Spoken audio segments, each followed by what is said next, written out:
Les canaux des Hauts-de-France, lieu de transport de marchandises et lieu de vie des mariniers. Sur le canal de l'Oise, nous avons rendez-vous avec l'un d'entre eux. Bonjour Miguel. Bonjour, enchanté, voilà, je vous invite à rentrer. Miguel, désormais à la retraite, est une des mémoires vivantes de cette péniche musée. Chaque bateau était un peu différent. Je suis né sur un bateau directement et j'étais à l'école et ma vie a commencé à 14 ans. J'ai conduit mon bateau, puis ainsi de suite. Et j'ai terminé il y a 2 ans en tant que retraité. Au siècle dernier, les mariniers étaient plus de 35 000 à vivre, nuit et jour sur leur bateau, avec leurs femmes et leurs enfants. L'épouse surveille dans la conduite, elle fait son ménage, les papiers. Pendant la conduite, le bateau ne s'arrête pas, donc on mange chacun son tour. C'est l'épouse qui reprend la conduite pour permettre à l'homme, au marinier, de déjeuner. Voilà. Nous quittons la partie logement du bateau, là, la timonerie, le poste de pilotage pour aller visiter la cale du bateau où on mettait la marchandise. Vous retrouvez le plancher de bois d'origine, on le serrait pour toute marchandise. Des céréales, des pierres, des métaux, du charbon sur les canaux du Nord, autrefois.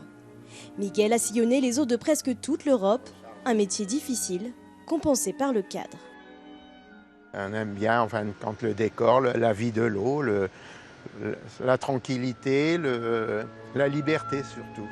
Une liberté qui se poursuit au fil de l'eau. Miguel et sa femme sont restés près des bateaux, juste pour le plaisir d'en parler. C'est le journal de l'été sur France 3 Hauts-de-France. On est donc en direct à Longueuil-Annel, à la Cité du Batelier, avec Rémi Delmet, son directeur. Rémi, bonsoir. Bonsoir. Alors c'est un lieu magique, un lieu d'histoire vivante. Il y a une péniche, on vient de le voir. Il y a aussi la maison qui est juste en face. Et qu'est-ce qu'on y voit? Alors dans cette maison, vous avez des maquettes, vous avez des films, vous avez la possibilité d'écouter également des anecdotes de bateliers. Et c'est un lieu dans lequel on fait énormément d'animations, d'expositions notamment. Alors vous avez voulu ajouter des choses et donc vous avez fait construire carrément un bateau qu'on va voir là tout de suite. Qu'est-ce que c'est que ce bateau? Alors en fait, les visiteurs, il y a 10 000 visiteurs par an à la Cité des Bateliers. À l'époque, le bateau musée, lui, ne bougeait pas. Donc les gens étaient toujours un peu déçus de visiter le musée, de ne pas partir en croisière. Et du coup, les fonds européens nous ont permis de construire ce bateau qui est hybride électrique et qui fait des croisières. Alors ici, quand on se balade, évidemment, on va visiter la péniche, on peut faire la balade en bateau, mais il y a aussi tout un parcours d'interprétation sur l'ensemble du parcours de la cité. Voilà, c'est ça. En fait, vous avez la péniche, la maison, mais également un parcours pédestre qui vous amène jusqu'à l'écluse. C'est une écluse double, vous avez 2 sas, vous avez 40 péniches qui passent tous les jours.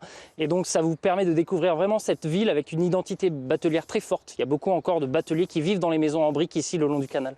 Et puis des fêtes toute l'année. Ce week-end, le week-end passé, c'était le pardon de la batellerie. Voilà, une grande fête batelière, une fête religieuse à la base, mais très populaire dans l'après-midi avec des joutes, des activités, des concerts. Et on recommence encore dans 15 jours. Alors,